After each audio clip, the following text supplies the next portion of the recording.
अस्सलाम वालेकुम, welcome to study hub. आज का जो हमारा टॉपिक है मेकिंग ऑफ इंडियन कॉन्स्टिट्यूशन। आज हम ये देखेंगे कि इंडियन कॉन्स्टिट्यूशन जो है ये किस तरह से बनी और सबसे पहले इसकी मांग किन लोगों ने रखी कि हमें अपनी अलग कॉन्स्टिट्यूशन होनी चाहिए, इंडिपेंडेंट स्टेट की अलग कॉन्स्टिट्यूशन होनी चाहिए। याद रखना चाहिए in 1934 M N Roy first gave the idea of constituent assembly. In 1934 M N Roy जो है उसने सबसे पहले ये आइडिया दिया कि हमें अपनी कॉन्स्टिट्यूंट असेंबली होनी चाहिए, जहां से ये जो कॉन्स्टिट्यूंट असेंबली है जहां से हम क्या करेंगे, जहां से हम अपने लिए खुद आइडियाज, अपने लिए खुद लॉज बनाएंगे और अपने लिए खुद डिसीजंस लेंगे।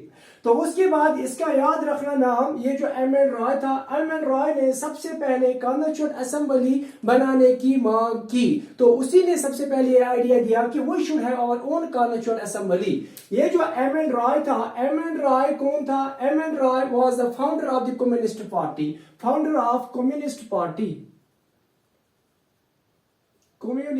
पार्टी।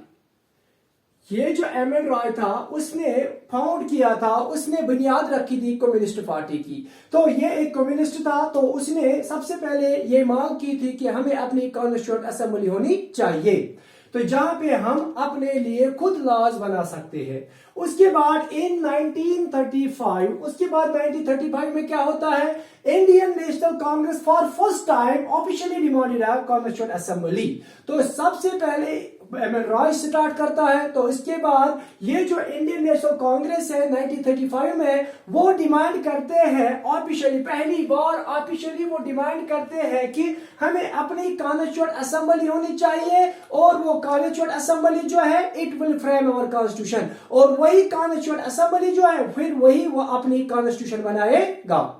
तो यहां पे उसके बाद इन 1938 को 1935 में उन लोगों ने ऑफिशियली डिमांड की थी, इंडियन नेशनल कांग्रेस ने ऑफिशियली डिमांड की थी 1935 में कि हमें अपनी कॉन्स्टिट्यूंट असेंबली होनी चाहिए। तो उसके बाद इन 1938 पंडित जवाहरलाल नेहरू जो था on behalf of Indian National Congress क्या करता है? Declare that constitution of free India must be framed.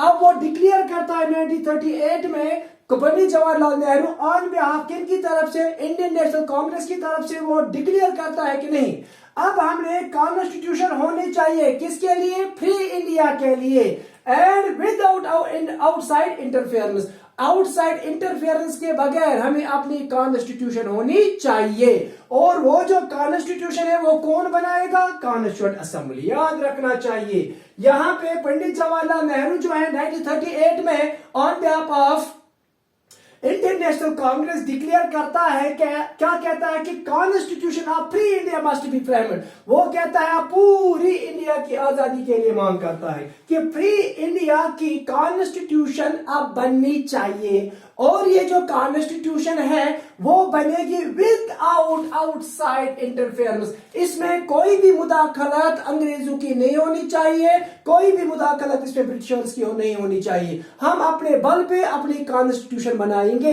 मगर ये जो कॉन्स्टिट्यूशन बनाएगा कौन बनाएगा? ये कॉन्स्टिट्यूशन बनाएगी कॉन्स्टिट्यूंट असेंबली। ये जो कॉन्स्टिट्यूंट असेंबली है वो किस तरीके से बनाई जाएगी? वो बनाई जाएगी अडल्ट फ्रेंचाइज, यानी कि पहले हम कॉन्स्टिट्यूंट असेंबली बनाएंगे, कॉन्स्टिट्यूंट असेंबली लोग चुनेंगे, उसमें वोट डालेंगे, और जो कॉन्स्टिट्यूंट असेंबली के जो मेंबर्स बनेंगे they will frame the constitution for free India. वो लोग कॉन्स्टिट्यूशन बनाएंगे किसके लिए? पूरे इंडिया के लिए, फ्री इंडिया के लिए। But there should not be any outside interference. वहां पे अब कोई भी आउटसाइड इंटरफेरेंस नहीं होनी चाहिए। हमें अब कॉन्स्टिट्यूशन बनानी है, खुद अपने बल पे बनाएंगे। को पहले क्या करेंगे? पहले कॉन्स्टिट्यूंट असेंबली बनाएंगे, और ये कॉन्स्टिट्यूंट असेंबली कौन बनाएंगे? ये लोग बनाएंगे, इलेक्ट करेंगे इसमें लोग अडल्ट फ्रेंचाइज के जरिए से। अडल्ट फ्रेंचाइज का मतलब होता है थ्रू वोट के जरिए से हम पहले कॉन्स्टिट्यूंट असेंबली चुनेंगे, इलेक्ट करेंगे, और उसके बाद ये जो कॉन्स्टिट्यूंट असेंबली है वहां के जो मेंबर्स है वो खुद क्या बनाएंगे? Constitution of India. इंडिया के लिए वही कॉन्स्टिट्यूशन बनाएंगे। उसके बाद जब उन लोगों ने ये डिमांड रखी 1938 में, तो उसके बाद ये जो ब्रिटिशर्स ने फाइनली इस डिमांड को एक्सेप्ट किया। यस, ठीक है, आप लोग अपनी कॉन्स्टिट्यूशन बना सकते हो। तो इन 1940, याद रखना, इन 1940 the demand was finally accepted by the British government. ये जो डिमांड उन लोगों ने की थी, किसकी? कॉन्स्टिट्यूशन असेंबली की, यानी कि कॉन्स्टिट्यूशन बनाने की, उसको एक्सेप्ट किया किसने? ब्रिटिशर्स ने। कब? 1940 में। तो उस 1940 में क्या था? 8, याद रखना, 8 अगस्त में उन लोगों ने क्या किया? 8 अगस्त 1940 को इस डिमांड को एक्सेप्ट किया by the British government. British government ने 8 अगस्त 1940 को इस डिमांड को एक्सेप्ट किया, बोला कि ठीक है, आप अपनी कॉन्स्टिट्यूएंट असेंबली बनाइए। तो उसी को कहते हैं अगस्त ऑफर, उसको हम कहते हैं अगस्त offer, which is known as August offer of 1940। अगस्त ऑफर इसीलिए कहते हैं क्योंकि इसमें 8 अगस्त का महीना था, उसी महीने में उन लोगों ने इस डिमांड को एक्सेप्ट किया था। तो उसके बाद इसी को हम कहते हैं अगस्त ऑफर। तो यहां पे अब उसके बाद 1942 में आता है सर स्टेटिफोर्ड क्रिप्स। तो ये जो ब्रिटिश गवर्नमेंट है वो एक कैबिनेट मेंबर होता है, उसका नाम होता है सर स्टेटिफोर्ड क्रिप्स। उसको भेजता है क्या लेके? एक ब्रिटिश गवर्नमेंट का प्रपोजल लेके कॉन्स्टिट्यूएंट असेंबली के लिए। हाँ भाई, आप बनाइए कॉन्स्टिट्यूएंट असेंबली, तो इस प्रपोजल के इस हिसाब से आपको कॉन्स्टिट्यूएंट असेंबली बनानी है। मगर इसमें एक शर्त है, you will make your constituent assembly but after the second world war. Second world war के बाद, ये जो वर्ल्ड वॉर खत्म हो जाएगा, तब आप अपनी कॉन्स्टिट्यूएंट असेंबली बना सकते हो अपने लिए। ये सेकंड वर्ल्ड वॉर के बाद उन लोगों ने क्यों बताया था? क्योंकि आपको ये मालूम होना चाहिए, सेकंड वर्ल्ड वॉर चल रहा था 1939 में, सेकंड वर्ल्ड वॉर स्टार्ट हो गया था। अब यहां पे ये जो जापानीज थे, जापान वाले जो थे, they were at the doors of India. वो इंडिया को कैप्चर करने वाले थे। ये जो ब्रिटिश गवर्नमेंट थे, उन लोगों ने सोचा कि अगर इस टाइम हमें या इंडिया वाले इसमें सपोर्ट नहीं करेंगे, जंग में सपोर्ट नहीं करेंगे, मे बी ये जो जापान वाले हैं वो कैप्चर करेंगे किसको? इंडिया को। क्योंकि ये जो ब्रिटिशर्स की जो बहुत सारी कॉलोनीज थी, they were captured by the Germany. Germany ने बहुत सारे उनकी कॉलोनीज को कैप्चर किया था। उसके डर से वो आए थे सर स्टेटिफोर्ड क्रिप्स। उसने उनको बोला था कि आप ऐसा कीजिए, ये जो वर्ल्ड वॉर सेकंड है, जब ये खत्म हो जाएगा उसके बाद आप अपनी कॉन्स्टिट्यूएंट असेंबली बना सकते हो। But this proposal was rejected. ये जो प्रपोजल था उसको रिजेक्ट किया गया, यानी कि क्रिप्स प्रपोजल ऑफ 1942 जो है, it was rejected by Muslim league.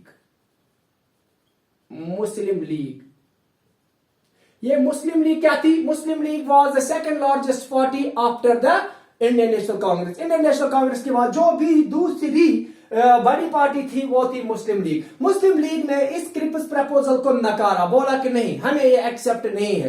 क्योंकि हमें क्यों एक्सेप्ट नहीं है? क्योंकि हमें 2 कॉन्स्टिट्यूएंट असेंबलीज बनानी है। हमें एक कॉन्स्टिट्यूएंट असेंबली इंडिया के लिए बनानी है और दूसरी कॉन्स्टिट्यूएंट असेंबली जो है वो हमने बनानी है पाकिस्तान के लिए। India and Pakistan, India and Pakistan, उनको हम अलग अलग, हमें उनके लिए कॉन्स्टिट्यूएंट असेंबली बनानी है। क्योंकि हमने कंट्री को डिवाइड करना है on the base of communities, यानी कि मुस्लिम जो है वो अलग कंट्री बनाएंगे, तो अलग कंट्री के लिए अलग कॉन्स्टिट्यूएंट असेंबली होगी, और हिंदूज जो है वो अलग कंट्री बनाएंगे। इसीलिए 2 कॉन्स्टिट्यूएंट असेंबलीज होनी चाहिए, तब हम मोटिवेट होंगे, तब हम कॉन्स्टिट्यूएंट असेंबली बनाएंगे। तो इसीलिए उसको रिजेक्ट किया था, क्रिप्स प्रपोजल को पहले मुस्लिम लीग ने इसको रिजेक्ट किया था। और यहां पे याद रखना चाहिए, सर स्टेटिफोर्ड जो क्रिप्स जो है, उसके लिए जो महात्मा गांधी है वो कहता है कि ये बहुत ही खतरनाक आदमी है। कौन? सर स्टेटिफोर्ड क्रिप्स पे आप भरोसा मत कीजिए। उसने बोला यहाँ के लीडर्स को, मत कीजिए इस पे भरोसा, क्योंकि ये बहुत ही धोखेबाज आदमी है। तो उसके लिए एक वर्ड उसने बोला था, ओवर डेटेड चेक। ये ओवर डेटेड चेक है, ओवर डेटेड चेक है कि कौन सर सर्टिफाइड क्रिप्स। ये कभी कभार ऑब्जेक्टिव टाइप पूछा जाता है कि महात्मा गांधी ने किसके लिए ये वर्ड कहा था कि it is an validity check, तो वो है सर सर्टिफाइड क्रिप्स। तो उसने बोला इस पे ये धोखला है, उसके साथ उस पे भरोसा मत कीजिए। तो इसके बेस पे ये जो मुस्लिम लीग थी उन लोगों ने इस को नकारा, इन लोगों ने इस प्रपोजल को यानी कि क्रिप्स प्रपोजल को नकारा, बोला कि नहीं हमें ऐसा मंजूर नहीं है क्योंकि हमें 2 कॉन्स्टिट्यूएंट असेंबलीज बनानी है। तो लास्ट में फाइनली में आता है 1946 में फाइनली आ जाता है जिसको हम कहते हैं कैबिनेट मिशन प्लान। तो कैबिनेट मिशन प्लान जो है ये जो ब्रिटिश गवर्नमेंट है अब कैबिनेट मिशन प्लान को यहाँ पे भेजते हैं, यानी कि वहां पे 3 मेंबर्स को भेजा जाता है, उनमें एक मेंबर सर सर्टिफाइड क्रिप्स भी होता है और 2 मेंबर्स उसके साथ भेजे जाते हैं। क्या करने के लिए? With the proposals of the constituent assembly. Government की तरफ से, ब्रिटिश गवर्नमेंट की तरफ से एक प्रपोजल लेके आ जाते हैं जिसको हम कहते हैं कैबिनेट मिशन प्लान। तो इसी प्लान के तहत क्या कहते हैं कि इसी प्लान के तहत यहां की कॉन्स्टिट्यूएंट असेंबली बनाई गई। तो मगर यहां पे एक बात याद रखना, ये जो कैबिनेट मिशन प्लान जो था उसको रिजेक्ट किया गया था मुस्लिम लीग की द्वारा। मुस्लिम लीग ने बोला था नहीं हमें 2 कॉन्स्टिट्यूएंट असेंबलीज बनानी है, मगर ये जो कैबिनेट मिशन प्लान है उसने इस 2 कॉन्स्टिट्यूएंट असेंबली के आइडिया को रिजेक्ट किया। It rejected the idea of 2 constituent assemblies। इसने रिजेक्ट किया ये आइडिया 2 कॉन्स्टिट्यूएंट असेंबलीज। अब आप कहोगे तो पहले वालों ने भी रिजेक्ट किया था, पहले वालों ने भी बोला था नहीं हमें 2 कॉन्स्टिट्यूएंट असेंबलीज नहीं बनानी है। अब यहाँ पे मुस्लिम लीग किस तरीके से ये जो प्रपोजल था इसमें कुछ पॉइंट्स ऐसे थे इसमें कुछ पॉइंट्स ऐसे लिखे गए थे जिसके जरिए से मुस्लिम लीग क्या हुई थी, मुस्लिम लीग थोड़ा सेटिस्फाई हुई थी। तो इस बेस पे उन लोगों ने माना था, कहा था, कंप्रोमाइज किया था, ठीक है हम अब कॉन्स्टिट्यूएंट असेंबली बनाने के लिए तैयार हैं।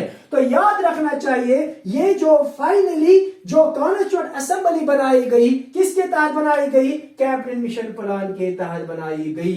ये थी टाइमलाइन किसकी? मेकिंग ऑफ इंडियन कॉन्स्टिट्यूशन की एक टाइमलाइन थी। कब किसने क्या बोला, किसने पहले मांग की थी कॉन्स्टिट्यूशन बनाने की, उसके बाद उस मांग को स्ट्रांगली किसने बोला, और फिर कब यहां पे पहला ब्रिटिशर्स जो थे उन लोगों ने कब इस मांग को एक्सेप्ट किया और किस प्लान के तहत अब इस ये जो कॉन्स्टिट्यूएंट असेंबली है अब इस किस प्लान के तहत इसको बनाया गया। याद रखना चाहिए कैबिनेट मिशन प्लान के तहत ये जो कॉन्स्टिट्यूएंट असेंबली है उसको बनाया गया इन 1946 में। कैबिनेट मिशन प्लान यहाँ पे आया था और इसी प्लान के तहत कॉन्स्टिट्यूएंट असेंबली बनाई गई। Hope you understand today's topic. Thank you.